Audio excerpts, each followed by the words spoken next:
রাজকুমারী, আর কত গভীরে যাবেন? এত গভীর জঙ্গলে যাওয়া ঠিক হবে না, জঙ্গলটা বেশি ভালো না। এর জন্যই আমি তোমাকে আমার সঙ্গে করে আনতে চাইনি। তুমি জানো না আমি কোনো কিছুকে ভয় পাই না। এখন চুপচাপ আমার সাথে চলো। আমি যেমন শিকার খুঁজছি তেমনটা পাচ্ছি না। উফ, এই জেদি রাজকুমারীর সাথে কেন যে এলাম কে জানে। এই রাজকুমারীর জন্য আমার নিজের প্রাণটাই না যায় এখন। কি বিশাল জঙ্গল রে বাবা, ভয়ে গলাটা শুকিয়ে আসছে আমার।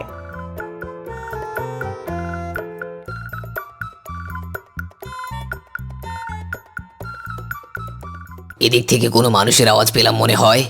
আরে ঠিকই তো ভেবেছি, দুটো মেয়ে এই পথে দিয়ে আসছে। আমি এখন ওদেরকে শিকার করব।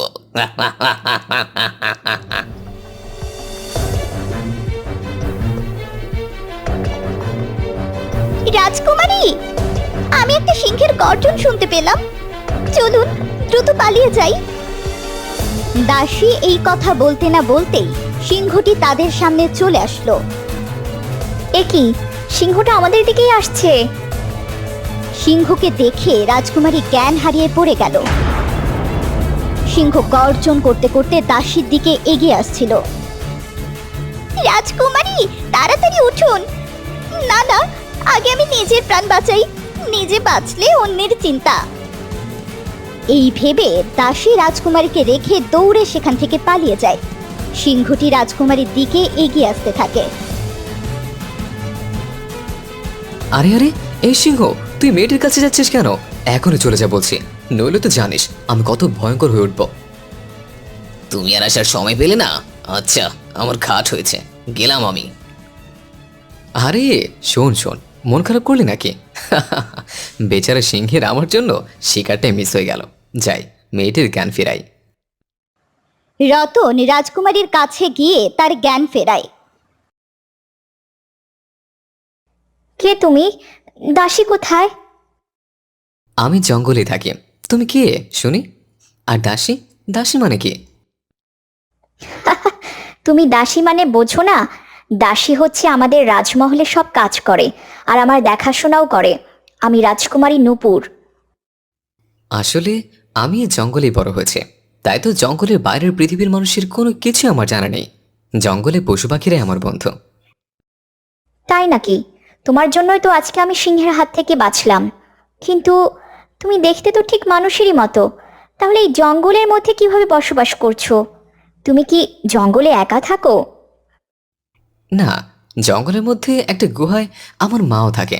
মা আমাকে বলেছে কখনই যেন এই জঙ্গল থেকে আমি বাইরে না বের হই। তাই তো জঙ্গলে পশু পাখিকে বন্ধু বানিয়ে তাদের সাথেই সময় পার করি। তোমার সাথে কথা বলে অনেক ভালো লাগছে আমার। আমরা কি বন্ধু হতে পারি? হ্যাঁ, আমি রাজকুমারী, কিন্তু আমার কোনো বন্ধু নেই। তুমি আমার বন্ধু হলে আমিও অনেক খুশি। আজ তাহলে আমি আসি। আবার কবে আসবে? প্রতি 1 সপ্তাহ পর পর আমি তোমার সাথে এখানে দেখা করতে আসব। তুমি আমার জন্য অপেক্ষা করবে তো? হ্যাঁ, অবশ্যই করব। আমি তোমার অপেক্ষায় থাকবো। ভালো থেকো।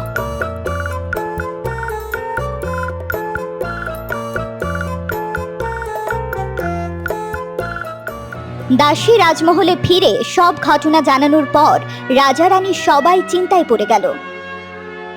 রাজা মশাই, এভাবে হাত গুটিয়ে বসে থাকলে হবে না, দ্রুত আমার রাজকুমারীর খোঁজ করুন।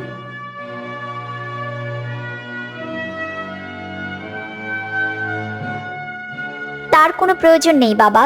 তোমার সাহসী রাজকুমারী ফিরে এসেছে। আমার কিছুই হয়নি। সিংহ আমার কোনো ক্ষতিই করতে পারেনি।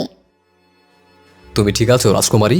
সিংহ তোমার কোনো ক্ষতি করতে পারেনি, কিন্তু প্রতি সপ্তাহে এইভাবে তোমার জঙ্গলে যাওয়া উচিত নয় রাজকুমারী। বাবা, তুমি শুধু শুধু আমাকে নিয়ে চিন্তা করো। আমি এখন বড় হয়েছি, সব বিপদ মোকাবেলা করতে শিখেছি। তুমি ভুলে যাচ্ছ আমি তোমার সাহসী রাজকুমারী। এখন আমি গেলাম।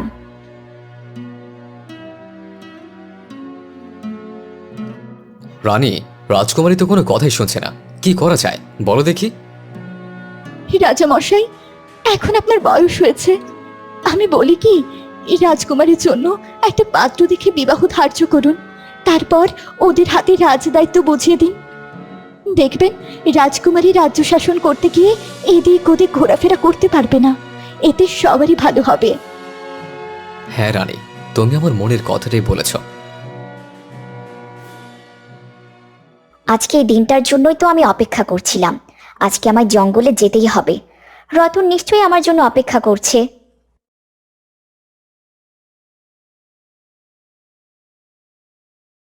দাঁড়াও রাজকুমারী, আজকে তুমি দাসীকে নিজের সঙ্গে না নিয়ে একাই জঙ্গলে যাচ্ছ? হ্যাঁ বাবা, আমি একাই যেতে চাই। ওই ভীতু দাসী আমাকে আগের দিন বিপদের মুখে ফেলে রেখে চলে এসেছিল। ওকে নিয়ে আমার কোনো কাজ নেই। কিন্তু রাজকুমারী। উফ বাবা, এত চিন্তা করো না তো আমায় নিয়ে। আমি দ্রুত ফিরে আসব। কোথায় চললি বাবা? জঙ্গলের বাইরে ভুলেও পা রাখবি না, এতে তোর আর আমার দুজনের জন্য বিপদ হবে। আচ্ছা মা, কিন্তু মা, জঙ্গলের বাইরে গেলে কি হবে? এখন আমাকে বেশি প্রশ্ন করিস না বাবা। আমি কোনো প্রশ্নের উত্তর তোকে দিতে পারবো না। সময় হলে তুই সবটা জানতে পারবি। রাজকুমারী ঘোড়ায় চড়ে জঙ্গলে গেল। রতন এখনো আসেনি। তবে কি ও আমার সাথে দেখা করার কথা ভুলে গেছে?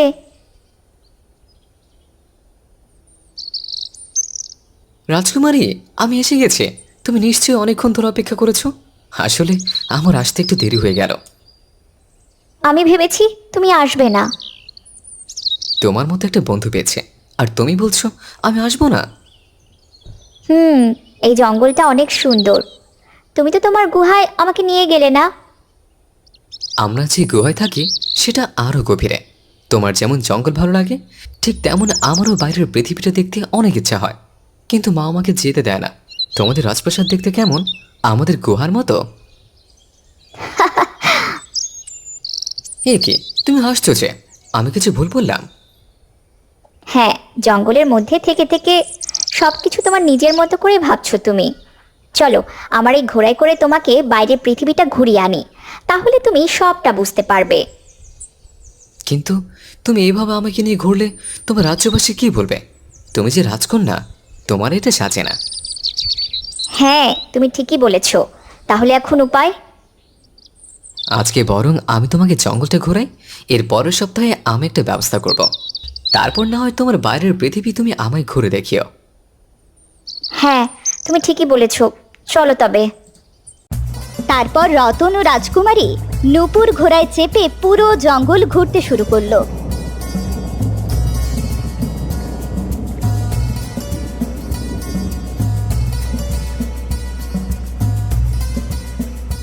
হঠাৎ মোনালি রতন ও কুসুমকে একসাথে জঙ্গলে ঘোরাফেরা করতে দেখে ফেলে। এই কি, হে আমি কি দেখছি? এই ঘন গভীর জঙ্গলে রাজকুমারী এলো কিভাবে? রতন এভাবে মানুষের সাথে ঘোরাফেরা করছে, তাহলে তো আমার পরিকল্পনা সফল হবে না। না না, আজকে কিছু একটা করতে হবে। আজ তবে আমি আসি।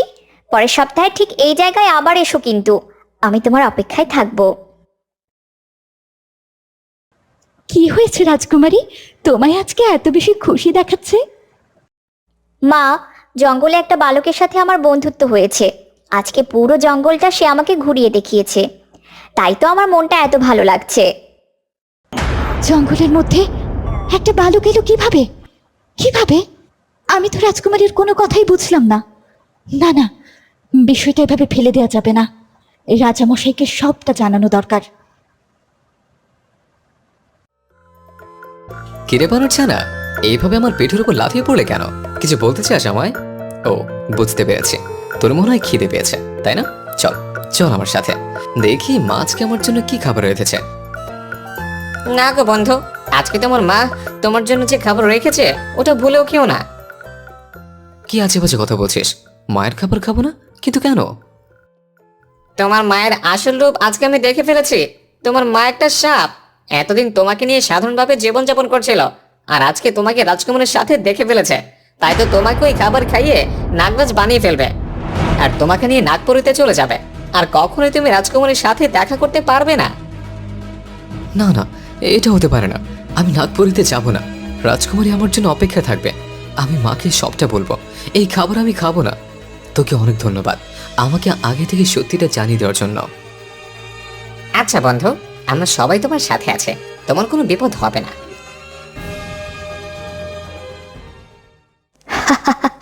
আজকে আমার পরিকল্পনা সফল হবে। নাগরাজকে নিয়ে আমি নাগপুরীতে চলে যাব, যেটার স্বপ্ন আমি এত বছর ধরে দেখেছিলাম। কিন্তু তোমার সেই স্বপ্ন যে কোনো দিনই সত্যি হবে না। বলো তুমি কে? আমি জানি তুমি আমার মা নাও। বলো আমার মা বাবা কোথায়? এসব কি বলছিস? আমি তোর মা নাগিন, আর তুই আমার পুত্র নাগরাজ। এখন আর সত্যিটা লুকিয়ে কোনো লাভ নেই, কারণ আমি সত্যিটা জানতে পেরেছি। তুমি কি ভেবেছ তোমার আসল রূপ কেউ জানতে পারবে না? জঙ্গলের সব পশু পাখিরা আমার বন্ধু, ওরা আমাকে সবটা বলেছে। তুই যখন সবটা জানতে পেরেছিস, তবে শোন, তুই নাগনাগিনীর একমাত্র পুত্র ছিলি। ওরা মারা যাবার পর ওদের সব শক্তি তুই পাবি। তাই তো আমি ওই শক্তি অর্জনের জন্য এতদিন তোকে মায়ের মতো করে মানুষ করেছি। আমি হলাম কাল নাগিন। তোর মা হয়ে একবার যদি আমি নাগরাজ্যে ঢুকতে পারি, তাহলে আমার পরিকল্পনা সফল হবে। এই খাবারটা খেয়ে নে আর সব শক্তি অর্জন কর। না, কিছুতেই আমি এই খাবার খাবো না, আর ওই শক্তি অর্জনও করবো না, কারণ আমি নাগপুরের কোনো ক্ষতি হতে দেব না। তবে রে, তাহলে মর। কাল নাগিন তার সাপের রূপ ধারণ করলো। এই কালনাগিনীর হাত থেকে আমি কিভাবে বাঁচি? আমার কাছে তো কোনো শক্তিও নেই। আমাকে দ্রুত নিজের প্রাণ বাঁচাতে হবে। রতন ছুটে পালাতে লাগলো। পিছু পিছু কাল নাগিনও তাকে তাড়া করছিল।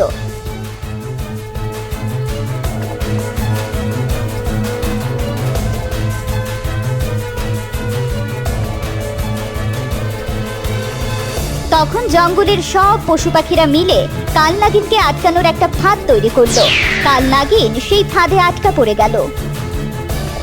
ধন্যবাদ আমার বন্ধুরা, এই দুষ্ট কালনাগিনীকে তোমরা উচিত শিক্ষা দাও। চিল বন্ধু, তোমার ধারালো ঠোঁট দিয়ে ওকে চিরদিনের জন্য শেষ করে দাও। না, এটা হতে পারে না। বাঁচাও, কেউ আমাকে বাঁচাও। এখন আর কোনো ভয় নেই। এখন আমি রাজকুমারীর সাথে তার রাজমহলে যেতে পারবো। এই কি, তুমি এসেছো? কিন্তু আমি তো বলেছিলাম 1 সপ্তাহ পর দেখা করব। আমার মনটা অনেক খারাপ ছিল, তাই 1 সপ্তাহের জন্য অপেক্ষা না করেই চলে এলাম। অনেক কথা আছে বলার, ভাবলাম এখানে বসে একাই কথা বলি, কিন্তু তুমি চলে এসেছো। তারপর রতন রাজকুমারীকে সব ঘটনা খুলে বলল। এভাবে তারা কথা বলছিল, ঠিক ওই সময় রাজা সেনাপতিদের নিয়ে সেখানে চলে এলো। সেনাপতি, বন্দি করো এই বালককে। না বাবা, ওর এই পৃথিবীতে কেউ নেই। ওকে কোনো শাস্তি দেবেন না। ওর কোনো দোষ নেই। একদিন ও আমার প্রাণ বাঁচিয়েছিল, আর তারপর থেকে আমাদের বন্ধুত্ব। রাজকুমারী, রানী সবটা আমাকে বলেছে। আমি জানি তুমি রতনকে পছন্দ করো, তাই তো আমি ওই বালককে বন্দি করে আমার একমাত্র রাজকুমারী ও রাজমহলের দায়িত্ব বুঝিয়ে দেব। রাজার কথা শুনে রাজকুমারী ও রতন অনেক খুশি হয়ে গেল।